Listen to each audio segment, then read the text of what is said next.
आसपास माझ्यासारखा माणूस, माझा 1950चा जन्म. तर त्या काळामध्ये 18 पगड जातीतून जी मुलं मुली शिकली आणि पुढे झाली, काय केलं त्याने, तर ती फार महत्वाची घटना होती. याचं कारण असं की भाषा मराठीच्या सगळ्या बोलींमध्ये शिकली, किंवा सगळ्या ज्या बोली आहेत त्याच्यातून लोक प्रमाण भाषेमध्ये शिकले. तर मी हे समजा, तर माझ्या आईवडिलांची किंवा मामांची चुलत्यांची मराठीच आहे, पण ती वेगळी आहे. नगरी जी आहे ना ती वेगळी आहे, ते हेल वेगळे, काय काही शब्दच वेगळे. आता ओघाने आले शब्द सांगतो की आता ते शेंगा, भुईमुगाच्या शेंगा जे आहे तर ते निवड करतात शेतकरी. बादला जो असतो तो घरी ठेवायचा आणि चांगला माल विकायचा. कांदा असेल, भुईमुग असेल, काय असो, जो ठेवतात घरी तो बादला असतो. आणि दुसरा जो विकायचा आहे त्याला नेकळा म्हणतात.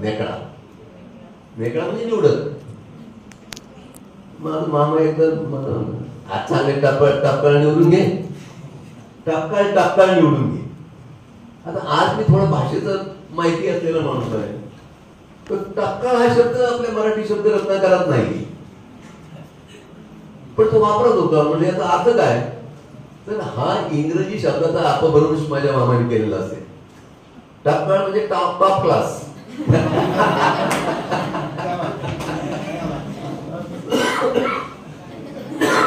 Top class. आणि अशी कितीतरी शब्द आपल्या भाषेमध्ये ते मराठीच होऊन गेले. कारण टापकाळ ह्या शब्दाच्या नादातून सुद्धा तेच अर्थ व्यक्त होतो, बरोबर, टॉप क्लास. तर ही भाषेची गंमत असते. तर मी भाषेच्या सौंदर्याबद्दल आणि तिच्या इतर भाषांना आत घेण्यामध्ये त्याच्यामध्ये काय गैर किंवा वाईट असं काही नाही.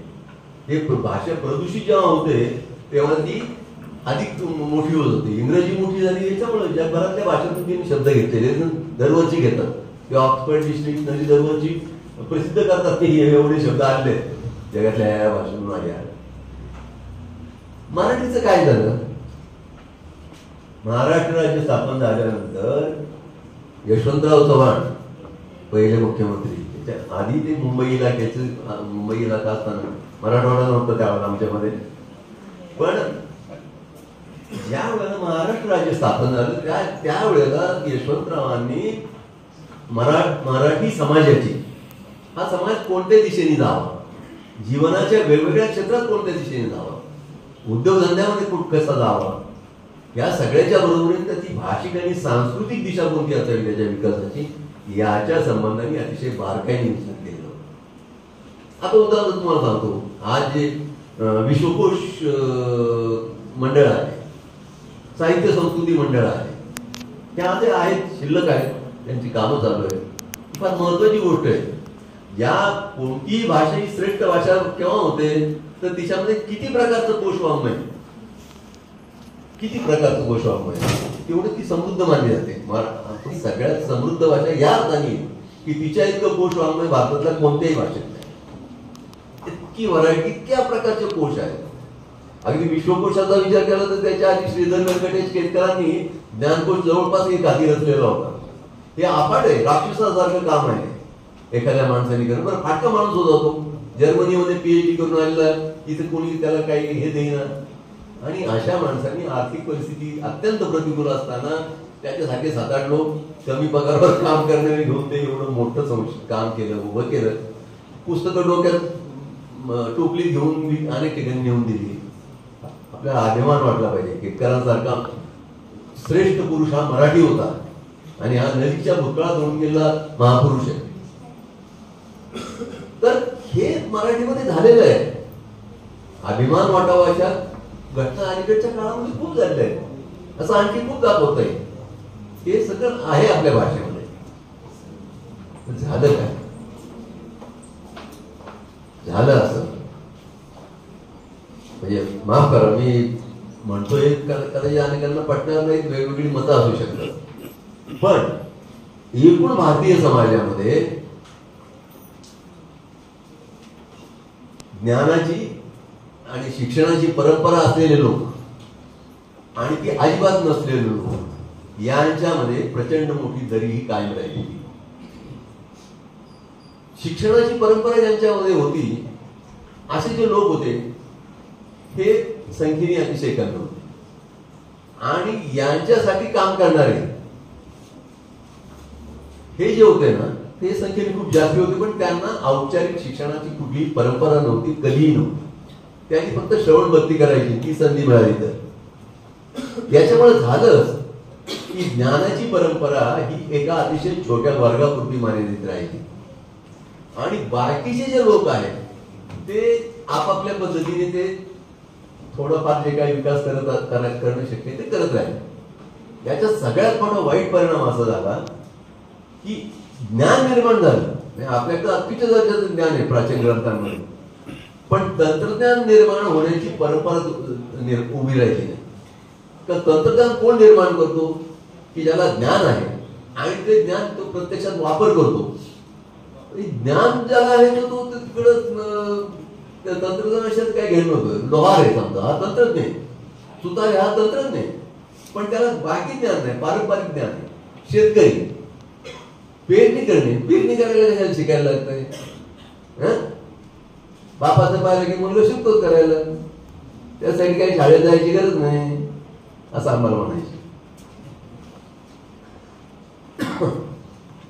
तर याच्यामध्ये झालं काय की परदेशामध्ये ज्ञानाचं रूपांतर तंत्रज्ञानात करणं, टेक्नॉलॉजीमध्ये करणं हे सहज झालं, स्वाभाविकपणे झालं. आपल्याकडे ही फारकत कायम राहिलेली होती. उदाहरण प्रसिद्ध आहे, मला किती वेळ माहिती नाही तर मी सांगू शकतो, सगळ्यांना माहिती असेल. तर गोष्ट आहे एका पंडिताची आणि एका नावाड्याची. पंडित ज्ञानी होता, तरुण मुलगा होता, अतिशय सगळ्या प्रकारची शास्त्र शिकलेला, मुखोद्गत असलेला असा छान माणूस होता. आणि नावाडी जो होता तो गावठी माणूस होता. त्याला काय आहे, पण ह्या गोष्टी पण संस्कृतमध्ये जतन करून ठेवलेले, ही चांगली गोष्ट आहे. तर त्याला पंडिताला तिकडे जायचं होतं नदी ओलांडून. तर ते आले तो अतिशय नम्रपणाने, तो आपल्यामध्ये ती चातुर्वर्ण व्यवस्था असल्यामुळे स्वाभाविकपणे त्याला दोघांनाही त्यात वेगळं काही वाटलं नाही. हा गेला, त्याला बसवलं, हे केलं आणि त्यांचे गप्पा सुरू झाले. नदी जरा रुंद होती, जे साडे 1.5 किलोमीटर. गंगा किंवा आपली कृष्णा, ह्या सगळ्या नद्या अशाच. विजयवाड्याला कृष्णा पाहिजे असेल तुम्ही, सॉरी. तर त्याच्यामध्ये त्यांच्या गप्पा सुरू झाल्या. आता हे ज्ञानी महाराज म्हणजे ते असे बसले आणि बघत राहिले आनंदाने सगळे, हा छान चालू होतं कार्य वगैरे, आपण आता पलीकडे जाऊ. मग त्याला विचारलं की तुला काय माहिती आहे? तर ते अनेक ग्रंथांची नावं त्यांनी सांगितली. हे तुला माहिती आहे का? तो म्हणत नाही म्हणतात. काही कारणच नाही ना त्याला. अरे रे रे, तुझे जीवन व्यर्थ गेले होते. तर हो महाराज. प्रत्येक वेळेला विचारलं की तू अगोदर हे अमुक माहिती आहे का? नाही महाराज. अरे रे, तुझे जीवन व्यर्थ. आता पुढं असं झालं की नदीमध्ये एका ठिकाणी भोवरा आला. तो म्हणला महाराज, तर भोवरा आलेला आहे, तुम्हाला पोहता येतं का? नाही. पण तुमचे जीवन व्यर्थ गेले. हे ज्ञान आणि तंत्रज्ञान याच्यामध्ये आपल्या समाजामध्ये काय अशी फारकत राहिली. हे भाषा उपलब्ध असून सुद्धा आपण तिचा पुरेसा वापर ही जी फारकत आहे, सामाजिक फारकत आहे, तिने आपलं फार नुकसान केलेलं आहे. हा एक लक्षात घ्या, मला कुठल्याही जातीशी माझी दुश्मनी नाही, कारण आपण मराठीच लोक आहोत. ब्राह्मण असतो नाही तर अब्राह्मण असतो, सगळे मराठी आहेत, महाराष्ट्रीय लोक आहोत. पण हे वास्तव आपण समजावून घेतलं पाहिजे आणि पुढे गेलं पाहिजे, सगळ्यांना एकत्र घेऊन पुढे गेलं पाहिजे. याच्यासाठी मी आपल्याला सांगितलं. तर माझं म्हणणं असं आहे की भाषेची जी म्हणजे हे मिळालं, त्याला महाराष्ट्र झाला आणि यशवंतरावांसारखा नेता एक मिळाला, ज्याला एक व्हिजन होती, ज्याला एक दृष्टी होती दूरचं पाणी. या दोन्ही मंडळाच्या बरोबर एक तिसरं एक मंडळ त्यांनी सुरू केलं होतं आणि ते मात्र आपण खाऊन टाकलं, संपून टाकलं. त्या मंडळाचं नाव होतं विद्यापीठ ग्रंथ निर्मिती मंडळ. आता बऱ्याच जण त्याचं नाव सुद्धा माहित नाही, पण होते. मी त्याची पुस्तकं वाचलेली आहेत, कारण मी विज्ञानचा शिक्षक होतो, विज्ञानाचा, आणि क्वांटम मेकॅनिक्स मी अनेक वर्ष शिकवलेलं आहे. तर त्याच्या एका पुस्तकाचं लेखन राम दाखवलेंनी केलं होतं. ते फिजिसिस्ट होते. क्वांटम यांत्रिकीची मूलतत्वे. मी वाचलं ते. आता अनेक शब्दांना मराठीत शब्दच नाही, पण ते तसे इंग्रजी वापरून त्यांनी अतिशय उत्तम प्रयत्न केला होता. आणि ते वाचताना माझ्या लक्षात असं आलं की फिजिक्स हे संकल्पनेचं शास्त्र आहे. कन्सेप्ट समजावून घेतला की तुम्हाला काही पाठ करायची गरज लागत नाही, कारण तो तुमचाच भाग होतो. असं विज्ञानाचा सार्थ काय आहे. तर मला लक्षात असं आलं की अनेक जे कन्सेप्ट आहेत जे मला तोपर्यंत कळलेले नव्हते, मी शिक्षक झाल्यानंतर वाचलेले, ते मला ते मराठीत वाचून जास्ती नीट कळलं. भाषेचं हे फार महत्वाची गोष्ट आहे. भाषा ही तुम्हाला जो रस्ता देते, मातृभाषा, ती जगातली कोणतीच भाषा देऊ शकत नाही. ज्ञान तुम्हाला जर घ्यायचं असेल तुमच्यामध्ये, तर सगळ्यात सुलभ रस्ता हा मातृभाषेतून जातो. हा जगन्मान्य सिद्धांत आहे. कोरियामध्ये कोणी इंग्रजी शिकत नाही. सायन्स शिकण्यासाठी त्याला इंग्रजी शिकायची गरज पडत नाही. तो PhD करू शकतो कोरियन भाषेतले ग्रंथ वापरून. का? कोरियन भाषेने, कोरियन लोकांनी ते सगळं त्यांच्या मातृभाषेमध्ये आणले. अद्यावत त्याला PhD करायचं असेल तर त्यांचे संदर्भ ग्रंथ हे कोरियन भाषेमध्ये उपलब्ध आहेत. कोरिया केवढा देश आहे? 2 कोटीपेक्षाही कमी असेल कदाचित, कमीच आहे दक्षिण कोरिया. महाराष्ट्र केवढा देश आहे? 13 कोटीचा देश आहे. 13 कोटी. मराठी भाषा जी आहे ती 13 कोटी लोक बोलतात. आणि इथं साधं मॅट्रिक नंतर तुम्हाला इंग्रजी शिवाय पर्याय नाही. विज्ञान जर शिकायचं असेल, तंत्रज्ञान जर शिकायचं असेल, तर ही भाषा तुम्हाला आत्मसात करायला पाहिजे. म्हणजे आपली भाषा ही ज्ञान भाषा आहे का आज? तर नाही. भाषा जशी सामान्य जीवनामध्ये वापरली गेली पाहिजे, तशी ती ज्ञानाच्या क्षेत्रामध्ये वापरली गेली पाहिजे, विज्ञानाच्या क्षेत्रामध्ये, तंत्रज्ञानाच्या क्षेत्रामध्ये वापरली गेली पाहिजे. ती वापरली जाणार कशी? ती विकसितच केलेली नाही.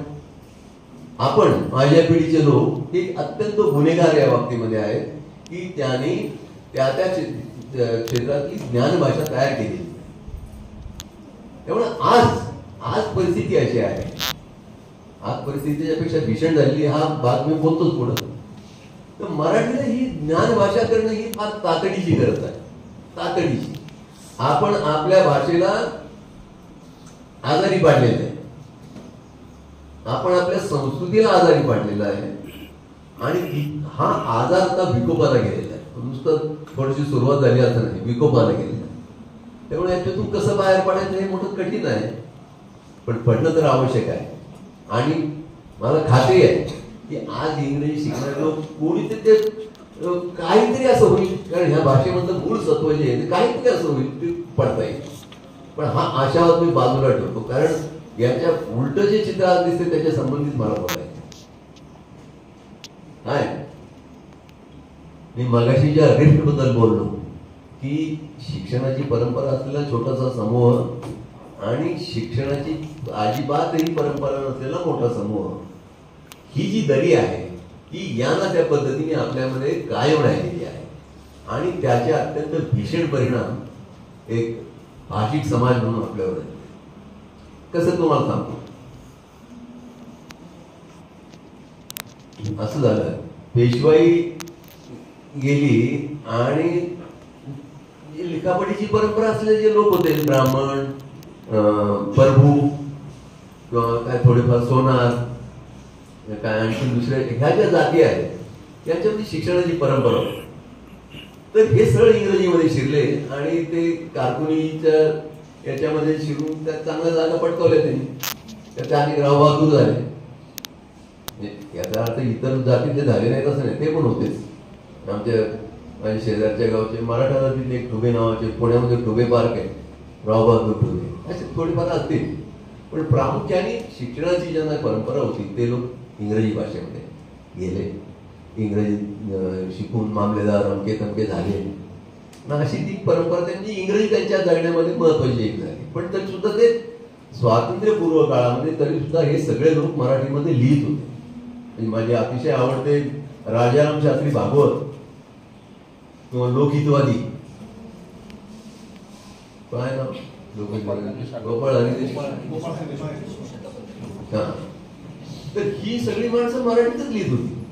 राजवाड्यांचं तर इंग्रजी भाषेवर इतकं प्रभुत्व होतं की ते म्हणजे पुढं पुढं मला मी विचार इंग्रजीत करायला लागलो. आणि त्यामुळे मी निश्चयाने बंद करून टाकलं की आता नाही, फक्त मराठीत घेणार मी. आणि मला महत्व ज्या कोणाला माझं ज्ञान लेखन महत्वाचं वाटेल त्याला मराठी शिकावं लागेल. अरे काय काय सुंदर आहे, काय आत्मविश्वास आहे. तर हे जे हा जो एका भाषेमध्ये भाषिक समाजामध्ये एक वर्ग वेगळा स्वतःला वेगळेपण त्याचं टिकून ठेवणारा याच्या वेगवेगळ्या स्वरूपामध्ये ते कायम राहिलेले आणि आजही ते आहे. काय झालं की इंग्रजी शिक्षणाची परंपरा तेवढी त्या वर्गामध्ये विकसित झाली. नंतरच्या काळामध्ये भाषिक वर्चस्व जो भाग आहे तर भाषिक मराठीची सगळी रूप सुंदर आहेत ना. अमुक रूप चांगलं दुसरं चांगलं नाही असं काही भानगड नाही. तरी सुद्धा एक शुद्ध मराठी नावाचं एक हाकाटी दीर्घकाळ प्रचारात होती. शुद्ध मराठी, सगळ्यात शुद्ध मराठी कोणती? पुण्याच्या सदाशिव पेठेची. असं काही कारण नाही. आपली सगळ्या मराठी भाषेची सगळी रूप ही शुद्धच आहे. असं आहे कोणतरी एक आपल्याला प्रमाण म्हणून स्वीकारायला लागते. तशी ती आपण स्वीकारली पुण्याची मराठी. पण म्हणून तीच फक्त शुद्ध बाकी सगळ्या अशुद्ध असं नाही. आपल्या सगळ्या ज्या बोली आहेत ही त्या प्रमाण मराठीची ताकद आहे. या सगळ्या बोलींनी संधी दिली म्हणून ती जी प्रमाण मराठी आहे ती प्रमाण झाली. नुसती आपण ह्या तुमच्या खानदेश आणि कसमादे पट्ट्यामध्ये बोलली जाणारी जी भाषा आहे आयरन, ही बोलणारे 2 कोटी लोक आहेत. इस्रायलची लोकसंख्या 1 कोटीपेक्षा कमी आहे.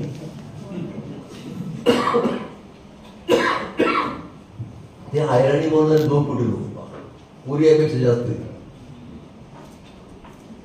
तर म्हणजे हे तरी मला कुठं एका कार्यक्रमात मी गेलो होतो त्या एकाने तिकडे बापूसाहेब पाटील पाटलांनी तुकारामाचे काय अभंगाचं ते हे विमोचन काय म्हणते हा, तर ते त्यांनी आयराणीमध्ये केलं होतं आणि ते फार सुंदर होतं, मला फार आवडलेलं होतं. तर त्यानिमित्ताने विचारलं ते म्हणजे 2 कोटीपेक्षा जास्त आहे आपली आमची लोकसंख्या. आता म्हटलं तुम्हाला हे पहिली सुरुवात आहे. टेक्नॉलॉजी ते सगळं कधी आपली भाषा घडेल आयराणी एवढी मोठी मराठीतच धडकाय नाही तर इथे तिथं कुठून काय येणार. तर मी ह्या रिफ्ट बद्दल बोलत होतो आणि कृपा करून आपल्या मनातल्या सगळ्या गोष्टी बाजूला ठेवून समजावून घ्या की झालं काय की नंतरच्या काळामध्ये त्यांनी एक असा जो वर्ग आहे ज्याला ज्ञानाची परंपरा त्यांनी स्वतःला काय बाजूला ठेवलं. आता स्वातंत्र्य मिळाल्यानंतर सगळ्यांना शिक्षण पुढे झालं, सगळ्या जाती धर्माचे लोक शिकायला लागले. मग हा उच्चाराची भानगड की शुद्ध मराठी उच्चार असणं याला महत्व दिलं. मी खेड्यातून गावठी वातावरणातून गेलो होतो आणि अभ्यासात तर हुशार होतो. ते पुण्यातल्या त्या मुलांच्या पेक्षा मी अधिक हुशार होतो. कारण हुशारी काही कुठल्या जातीवर वगैरे काय भानगड नसते. ते कोणी गोरगरिबाचं पोरगे या अभ्यासामध्ये हुशार असू शकतो. पण भाषेतून जी आता माझी जी आहे ती जिला आपण इंग्रजीमध्ये चुकीचे शब्द वापरतात, व्हर्नाक्युलर. वर्णा म्हणजे गुलामांची भाषा. आपल्या देशानं हे इंग्रज लोक व्हर्नाक्युलर म्हणत असतात, आपले विद्वानही म्हणतात अजूनही असो. तर मला स्वतःला गंड होता दीर्घकाळ भाषेचा की पुण्यात गेलो शिकायला MSc करायला आणि ते प्रथम श्रेणी मिळवलेले आम्ही 7-8 जणच होतो डिस्टिंक्शन मिळवलं. त्या काळामध्ये फार कमी लोकांना मिळायचे. ते सगळे मेजॉरिटी ब्राह्मण आणि आम्ही इकडे गावठी याच्यातून गेलो. आम्हाला उपाय शोधायला लागला. MScचा वर्ग होता म्हणजे झालं इंग्रजीत बोलायचं. इंग्रजीमध्ये काय होईल आपण चुकूच पण हेही चुकतील. ते आपली भाषा नाही, आपण शिकायचं इंग्रजीमध्ये. मराठीत मधले आपल्या हेलाचा प्रॉब्लेम तो संपला ना. म्हणून मग मी तिथं इंग्रजी बोलण्याचा सराव मारा झाला. असे काही काही फायदे पण होतात पण या प्रकारचे दबाव असतात ते आता जवळजवळ संपलेले. शिक्षक म्हणून मला जाणून जे काही काम केलं नाही. आता एक वंजारी जातीची मुलगी होती, हुशार होती, 80-82% मार्क असे पडलेली चांगली. मी ते शिकवायला लागलो एक स्पेक्ट्रोमीटर ठेवलेला होता. तुमच्यापैकी कोणाला माहित नसेल स्पेक्ट्रोमीटर काय असतो. त्याला कॉलिमीटर असतो, त्याला टेलिस्कोप असतो, प्रिझम टेबल असतो, आमच्या अरेंजमेंट असतात. शुस्टस मेथड नावाची मेथड असते. तर ते सगळ्यांनी शिकवलं आणि ती खेड्यातले मुलं मुली एकदम सिंपल असतात. ओ सर असं ते मला बोलून घेतल्यानंतर सर हे कॉलिमेटर असा ठुला आणि प्रिझम टेबल इकडे प्रिझम असा ठुला आणि याच्यातून पाहिजे बरोबर आहे का? अगदी बरोबर आहे. आणि ते करेक्ट केलेलं होते. हे भाषेचा विषयी एक प्रकारचा जो हे असतो ना, जो माझ्या पिढीला होता की आपली भाषेतले गावंढळ असले भांडवल उरलेली नाही. ही फार सुंदर गोष्ट आहे. आणि मराठीची सगळी रूपं ही सुंदर रूपं आहे. ते मी तुम्हाला अतिशय ठामपणाने सांगतो. मी त्या मी वाराणसीला एकदा गेलो होतो तिथल्या विद्यापीठामध्ये व्याख्यान द्यायसाठी, मी आणि मोरे सदानंद मोरे. तर तिथं ते म्हणले तर इथं तर काही मराठीत बोलता येणार नाही, मग ते हिंदीत बोला म्हणलं. नाही, मी इंग्रजीत बोलतो ना. आपल्या सगळ्यांनाच परकी येते, तुमच्यासाठी मी काय सोय करू. तर ते झालं सगळं. तर तिथं आपल्या पेशवाई काळापासून म्हणजे आता हे होळकर, शिंदे, पेशवे या सगळ्या लोकांनी इकडे मोठमोठाली देवळं बांधलेली आणि त्याचे पुजारी हे ते आपले सगळे पुण्यातले म्हणण्यापेक्षा महाराष्ट्री ब्राह्मण जे आहेत ते सगळे आहेत तिथं. उत्तम मराठी बोलतात, शुद्ध मराठी बोलतात. तर त्या एका महिलेने मला विचारलं शेवटी प्रश्न, म्हणजे मी सांगितलं हे सगळं. नाही, ती म्हणली की मराठी सगळ्यात शुद्ध मराठी कुठली? म्हटलं मराठीची सगळीच रूपे ही शुद्ध रूपे. नाही पण तरी सुद्धा म्हटलं तुमच्या मनामध्ये जे अपेक्षित उत्तर आहे तसं आता काही उरलेलं नाही. म्हणजे जी प्रमाण मराठी आपण आता नुसतं आपण प्रमाण मराठीचा जरी विचार केला, एक 40 वर्षापूर्वीची जी प्रमाण मराठी, 50 वर्षापूर्वीची जी प्रमाण मराठी आहे ती आता बदलली आहे. अरे शिंच्या असं कोणी म्हणत नाही.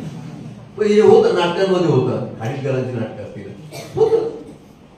आता काय झालं की जो हे म्हणजे राज्यकर्ता जो वर्ग आहे त्याची जी भाषा असते ती भाषा ही हळूहळू ती केंद्रस्थानी यायला लागली. भाषेचं राजकारण हे त्या प्रकारचं. तर त्यामुळं ह्या आपण सगळ्यांनी हे लक्षात ठेवलं पाहिजे. मी पुन्हा त्याच मुद्द्यावर येतो. झालं काय, मराठीचं दुखणं कुठे तुम्हाला सांगतो की हा जो वर्ग आहे मग त्यांनी प्रत्येक स्ट्रॅटेजी बदलले ना. आता हे गेलं निघून होतं, मग आता काय करायचं? तर आता त्यांनी उद्योगधंद्याचा प्रयत्न केला. त्याच्यानंतर ते परदेशातून जाऊन दिले. बाकी सगळा जो वर्ग आहे तो त्या वर्गाचं अनुकरण करणार आहे. म्हणजे इतर ज्या जाती आहेत आपण का जायचं नाही. मग राजकीय पातळी सुद्धा हे सुरू झालं की सगळे काय आपल्यापेक्षा वेगळं काय त्यांचं, ते इंग्रजी शिकतात. आपल्याला का नको इंग्रजी?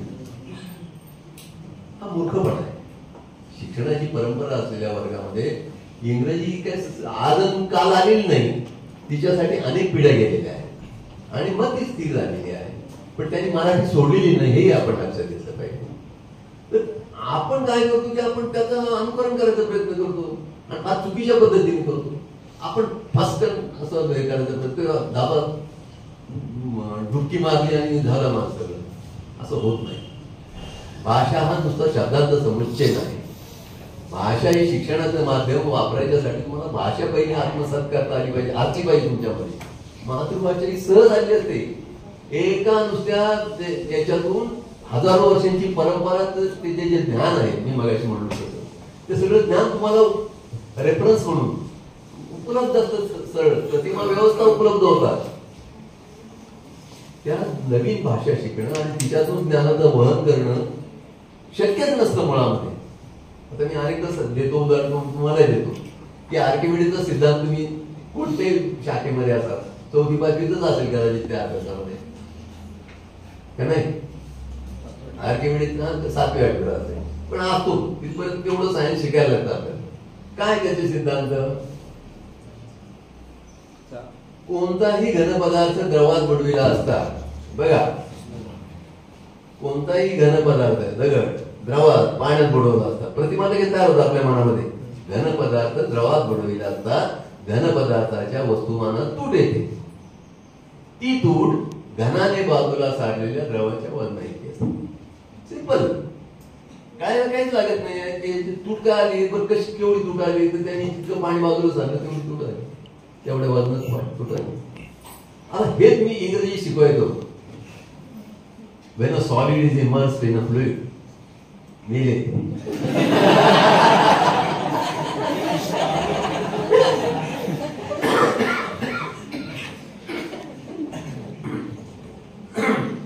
प्रतिमा हे बघा, इमर्स करणे. When a solid is immersed in a fluid, there is an apparent loss in its mass, which is equal to the amount of mass of fluid replaced by it. अरे कशाला? भाषा ही ज्ञानाच्या वहनामध्ये फार मोठा अडचण होते, आपण लक्षात घेतलं पाहिजे. आणि म्हणून मातृभाषेमध्ये ज्ञान उपलब्ध असणं आवश्यक आहे. हे तातडीने जर आपल्याला करायचं, हे तर आपल्याला बदलणं फार कठीण आहे. ज्या प्रकारच्या रोगाने आपण ग्रस्त होतात की इंग्रजी भाषेमध्ये शिक्षणच इंग्रजी भाषेमध्ये, असं आपल्या राज्यकर्त्यांनी ठरवलेलं आहे. आपण त्याच्याबद्दल काही तक्रार करत नाही. आपण घाबरून गेलो आहोत पालक म्हणून. मराठीचा प्राध्यापक असेल तर त्याचं मुलं इंग्रजी माध्यमात शाळेत जातो. ज्यांनी नेतृत्व करायचं भाषेचं, हा भाषेच्या प्रेमाचा प्रश्न नाही. हा भाषेच्या प्रेमाचा प्रश्न नाही, हा ज्ञानाच्या वहनाच्या सुकरतेचा आहे. ज्ञानाचं वहन, संक्रमण हे सुखदायक व्हावं, तर त्याच्यासाठी तुम्हाला उपलब्ध असलेली भाषा ही मातृभाषा असते. दुर्दैवाने तुम्हाला जी भाषाच माहित नाही, तिच्यातली मूल्य व्यवस्था माहित नाही, तिच्यातली प्रतिमा व्यवस्था विशेष नाही. कारण संकल्पना समजून घ्यायची तर प्रतिमा व्यवस्था महत्वाची असतात. प्रतिमाच माहिती नाही, दुसरी शब्द माहिती करून काय उपयोग नसतो. तर ही, कारण शेवटी प्रतिमा निर्माण व्हाव्या लागतात मनचक्षूंच्या समोर, आणि मग त्याच्यातून ज्ञानाचा रस्ता जातो सुद्धा. ते काहीच माहिती नाही, तुम्ही शिकणार काय? आणि शिकवणाऱ्याला इंग्रजी यायला पाहिजे ना मुळामध्ये. जो शिक्षक असतो ना, त्याला ती भाषा कुठून मिळणार? एवढे आपण फार मोठ्या संख्येचे लोक आहोत, मिळत नाही तेवढे लोक. आणि त्याच्यामुळं आपण अतिशय वाईट टप्प्यावर आज उभे आहोत. म्हणजे केवळ ही भाषा ज्ञानभाषा नसल्यामुळं आपल्याला ती इंग्रजी नामक भाषा शिकायला लागते. ज्याला ते वैज्ञानिक किंवा त्या प्रकारचं ज्ञान काही मिळवायचं त्याचं त्याला अपरिहार्य होते. तर असं होऊ न देणं, मातृभाषेमध्ये सगळं उपलब्ध करणं, याच्यासाठी एक पद्धतशीर प्रयत्नांची फार मोठी गरज आहे. तिच्या संबंधाने मी जिथं जमेल तिथं बोलत असतो. प्रत्यक्ष एक प्रचंड मोठी अनुवाद संस्था स्थापन करणं, नैसर्गिक विज्ञाने आणि सामाजिक विज्ञाने यांच्या संबंधीचे जगातल्या इतर भाषांमधले सर्वोत्तम ग्रंथ सतत मराठीमध्ये आणत राहणे. आणि लक्षात घ्या, ते करण्याची क्षमता असलेली मराठी माणसं, मराठी ज्यांची मातृभाषा आहे अशी माणसं खूप आहेत. बघा, अनेक वृत्तपत्र, विशेषतः लोकसत्तेमध्ये अनेक ज्ञानी लोक, अगदी न्यूरोसायन्स असेल, कशावर लिहितात, ते इतक्या सोप्या भाषेत लिहितात. अनेक प्रकाशकांच्याकडे मराठीमध्ये विज्ञान लिहिणारे लेखक आहेत. अच्युत गोडबोले सारखे माझे मित्र आहेत, त्यांनी स्वतंत्र प्रयत्न चालू केला. आणि विद्यापीठांमध्ये मराठी असतील, मुलांनी अनेक अत्युच्च प्रकारच्या ज्ञान क्षेत्रामध्ये काम करणारे लोक असतील असे खूप आहेत. अनेक संस्थांमध्ये आहेत, मेडिकल कॉलेजेसमध्ये, इंजिनिअरिंग कॉलेजेसमध्ये, जे तंत्रज्ञानाच्या क्षेत्रामध्ये अत्यंत प्रगत उच्च पदावर काम करणारे लोक आहेत. आणि यांना एकत्र करून मराठीमध्ये ज्ञानाचा पूल, नव्या भाषेची निर्मिती प्रत्येक ज्ञान क्षेत्रात करणं नक्की शक्य आहे. तर त्याच्यासाठी संस्थात्मक पातळीवर प्रयत्न करणं, रुजवणं हे फार आवश्यक आहे. दुर्दैवाने आपलं सरकार ते कोणतं साहित्य संमेलन, काय अखिल भारतीय मराठी साहित्य संमेलनासारख्या निरुपयोगी उपक्रमासाठी 2 कोटी रुपये फेकून देतं. किंवा आता अलीकडे कोणतं ते विश्व मराठी संमेलन भरलं, 10 कोटी रुपये खर्च केले. काय उपयोग? आपल्याच ते लक्षात यायला पाहिजे. तर याच्यापेक्षा तुम्ही एक अनुवाद संस्था या प्रकारची स्थापन करा, विद्वानांना पैसे द्या, फार पैसे लागणार नाही. मराठी फार मोठा भाषा आहे आणि मराठी समाजाची आर्थिक कलेक्टिव्ह एकत्रित आर्थिक क्षमता फार मोठी आहे. तुम्ही हे 2 कोटी 10 कोटी सहज फेकून देतात. तर हे तातडीने करणं, ते त्यांनी करावं याच्यासाठी जोर लावणं, याच्यासाठी आपल्या ज्ञानी लोकांनी एकत्र येण्याची पहिली गरज आहे. राजकारणानं ते या प्रकारचे दबाव आपण आणले पाहिजे ना. आपण नुसतं सरकारला दोष देऊन चालणार नाही. त्यामुळे या भाषेला समजा आपण ज्ञान भाषा करू शकलो नाही नजीकच्या काळामध्ये, तर तुम्हाला सांगतो परिस्थिती कठीण आहे. पण ती तशी होणार नाही, होऊ नये याच्यासाठी आपण काळजी घेणं फार आवश्यक आहे. धन्यवाद.